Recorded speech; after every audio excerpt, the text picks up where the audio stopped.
सभी को जय जिनेन्द्र। आज हम सब हमारे जीवन शिल्पी, मुझे ये जीवन शिल्पी भी शब्द बहुत छोटा लगता है, क्योंकि पूज्य गुरुदेव श्री ने ये वर्तमान पर्याय कैसे सुखी हो ये उपदेश नहीं दिया। पूज्य गुरुदेव श्री ने उस तत्व ज्ञान से परिचित कराया, उस अध्यात्म से परिचित कराया कि जो अनादि अनंत जीवन को शिल्प करता है। माने उनकी जो अध्यात्म धारा थोड़ी सी, मैं ज्यादा समय नहीं लूंगा, मात्र मुख्य बिंदु पर ही आपसे चर्चा करूंगा कि गुरुदेव श्री की जो प्रतिपादन शैली रही जिनागम में 4 ही अनुयोग हैं। करणानुयोग में भी कर्म की अपेक्षा से, निमित्त की सापेक्षता से कितने महान सिद्धांत ग्रंथों की रचना हुई है। चरणानुयोग के ग्रंथ हैं ही, प्रथमानुयोग के 63 शलाका के पुरुषोत्तम पुरुषों के जीवन चरित्र के कितने ही ग्रंथ हैं। और अगर हम कहें द्रव्यान योग के जो मुख्य आत्मा की चर्चा करने वाले, मुख्य आत्मा तक पहुंचाने वाले जो ग्रंथ हैं, पूज्य गुरुदेव श्री ने जो प्रतिपादन के लिए जिनागम में जो ग्रंथ चुने वो द्रव्यान योग के ग्रंथ ही चुने। यद्यपि उन्होंने भक्तांबर पर भी प्रवचन किया, अन्य सामान्य ग्रंथों पर भी प्रवचन किया, पर उसमें भी उनकी जो प्रतिपादन शैली रही वो आत्मा की ऊर्ध्वता और आत्मा की मुख्यता की रही। कभी भी उन्होंने निमित्त सापेक्षता को खड़ा नहीं रहने दिया। सदैव उन्होंने अध्यात्म और आत्मा की ही चर्चा की। बहुत महत्वपूर्ण बात समझने की है।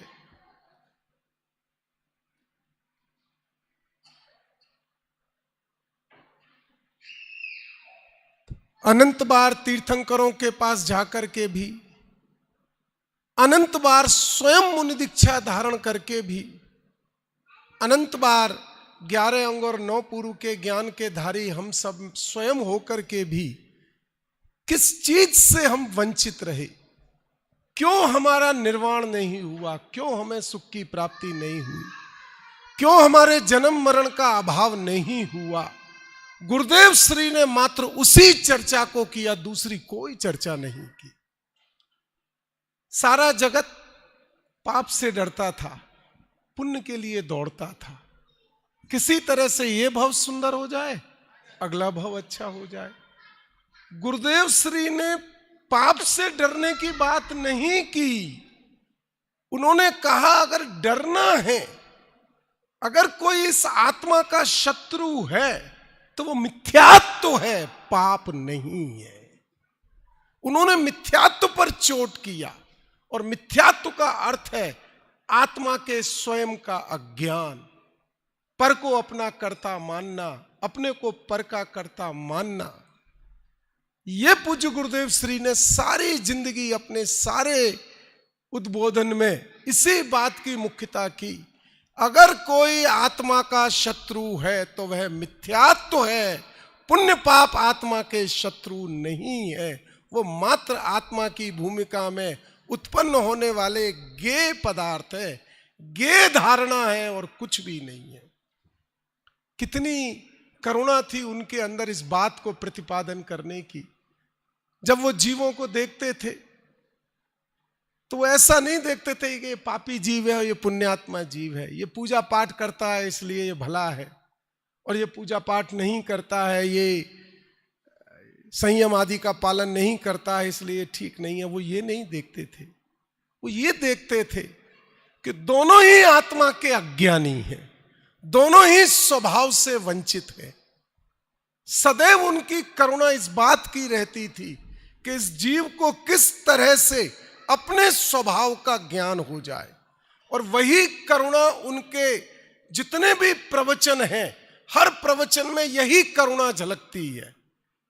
पैसा नहीं है, कोई और दुख है, कोई और पर्याय में रोग आदि हो गए हैं, उसके निमित्त से उत्पन्न होने वाली करुणा गुरुदेव श्री की करुणा नहीं है।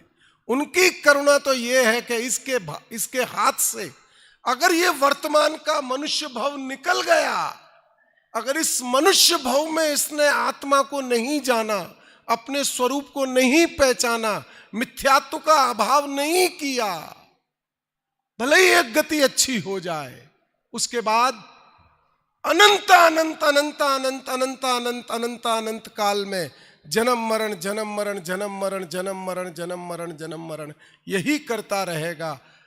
इस जन्म मरण को दूर करने के लिए जो उपदेश दिया, वो उपदेश पूज्य गुरुदेव श्री का करुणामय उपदेश था। हमें वो समझना है, वो गुरुदेव की करुणा थी और वो गुरुदेव का प्रतिपादन केंद्र बिंदु था। अभी सुमित ने एक बात बहुत अच्छी कही थी। सभी विद्वानों ने, जितने भी वक्ता आए, सबने गुरुदेव के जीवन पर बहुत सुंदर सुंदर, बहुत नई नई बातें हम सबके समक्ष रखी। पर बहुत अच्छी बात ये कही थी कि एक उनकी दृष्टि को समझने को हमारे लिए एक ये कहते हैं ना, एक मापदंड है कि हम उनकी करुणा को कैसे नाप सकते हैं, उनके परिणामों को कैसे नाप सकते हैं। मुझे जो अभी तक की परंपरा, 2500 साल की परंपरा में ऐसा वाक्य आज तक कहीं सुनने को नहीं मिला जो पूज्य गुरुदेव श्री के मुखार बिंदु से मिला। क्या मिला? अगर मैंने किसी को पर्याय दृष्टि से देखा हो तो मुझे क्षमा करना। ऐसा वाक्य मैं कहीं जिनागम में ढूंढ नहीं पाया जो पूज्य गुरुदेव श्री के मुखार बिंदु से निकला। माने आप समझो इस वाक्य में कितनी ताकत है।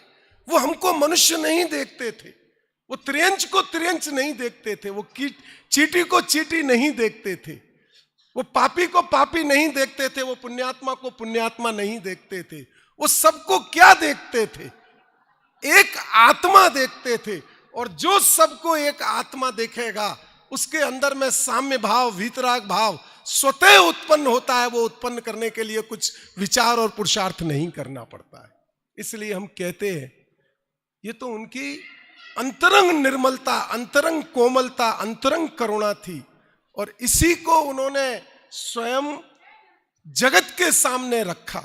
आज हम 136वां उपकार दिवस मना रहे हैं। कहने की बहुत सारी बातें हैं, समय नहीं है। मैं तो मात्र संपूर्ण सभा से और ये जो हमारे ढाई दीप के चैनल के निमित्त से और भी चैनलों के निमित्त से ये जो पूज्य गुरुदेव श्री का 136वां उपकार दिवस जहां जहां लाइव अथवा जो बाद में प्रसारित होगा, सब लोगों को एक नियम लेना चाहिए। आप समझ लीजिए, बहुत महत्वपूर्ण बात आपको बता रहा हूं। अगर हमें अपना कल्याण करना है, अगर हमें अपने जन्म मरण का अभाव करना है, तो हमारे पास पूज्य गुरुदेव श्री के प्रवचनों के सुनने के अलावा इस वर्तमान काल में कोई दूसरा मार्ग नहीं है। कोई माने या ना माने, हमें यह प्रतिज्ञा करनी है। समझ में आए ना आए, आप समझने के लिए बैठे रहिए। 1 घंटे के प्रवचन में एक शब्द समझ में आए तो भी आप ये भावना से बैठे हैं कि इन्हीं प्रवचनों के निमित्त से मैं अपने जन्म मरण का, अपने आत्मा को प्राप्त कर पाऊंगा, जन्म मरण का अभाव कर पाऊंगा। ये जो भावना है, ये भावना ही उस 1 घंटे में असंख्यात कर्मों की निर्जरा कर देगी। कौन से कर्मों की? जो दीर्घ मिथ्यात्व बैठा हुआ है, जो आत्मा को समझने नहीं दे रहा है। खाली भावना और प्रवचन समझ में आ गया तो निहाल हो गए। पर मैं कहता हूं भावना से भी यही उत्तम है, यही शरण है। इसी को ही हमें समझना है। वहीं से हमें वीतरागी करुणा का परिचय होगा, वीतरागी अध्यात्म का परिचय होगा और हमारे जीवन में करने योग्य कार्यों का परिचय होगा। पूरी सभा से मैं आज निवेदन करता हूं, हम देखते हैं कि जब हम गुरुदेव का प्रवचन लगाते हैं तो 2, 4, 5 लोग बोलते हैं।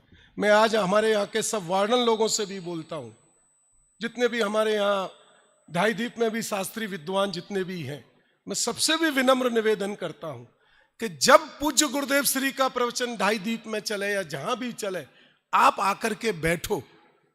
आप 15 दिन के अंदर अपने जीवन में इतना बड़ा परिवर्तन देखोगे कि जो आप कल्पना नहीं कर सकते।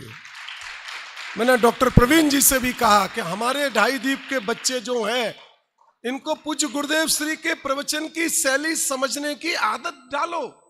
अगर ये गुरुदेव श्री के प्रवचन समझ लिए इन्होंने, अरे ये शास्त्री करें ना करें, ये शास्त्रियों के भी शास्त्री हो जाएंगे। क्यों? क्योंकि इन्होंने एक आत्मा की बात की मुख्यता को समझ लिया है। आज इस उपकार दिवस के इस महान अवसर पर हम उस गुरु का क्या हम विनयांजलि देवें। हमारे पास शब्द नहीं है, शब्द है हो भी नहीं सकते हैं। जिसने एक जन्म मरण के दुख की बात का नाश करने का मार्ग हमें नहीं दिया, अनंत अनंत जन्म मरण अनादिकाल से करते चले आ रहे हैं। और आज अगर आत्मा की वो बात नहीं सुनी समझी तो अनंत काल तक जन्म मरण के इस प्रवाह में हमें बहना पड़ेगा। उस जन्म मरण के प्रवाह को रोकने का मार्ग जिस गुरु ने हमें बताया है, हमारे पास उस गुरु के विनयांजलि के लिए शब्द बहुत थोड़े हैं, नहीं है। फिर भी आज इस उपकार दिवस के निमित्त से सब लोग मन में ये प्रतिज्ञा करके जाएं कि हम लोग पूज्य गुरुदेव श्री का कम से कम 1 घंटे नियमित प्रवचन सुनेंगे।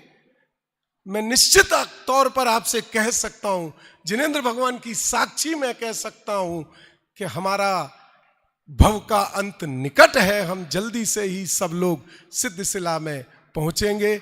हम आज इस परम पूज्य गुरुदेव श्री कांजी स्वामी के इस 136वें उपकार दिवस के निमित्त से हम अपने आत्मा को समझें, उनके प्रवचनों का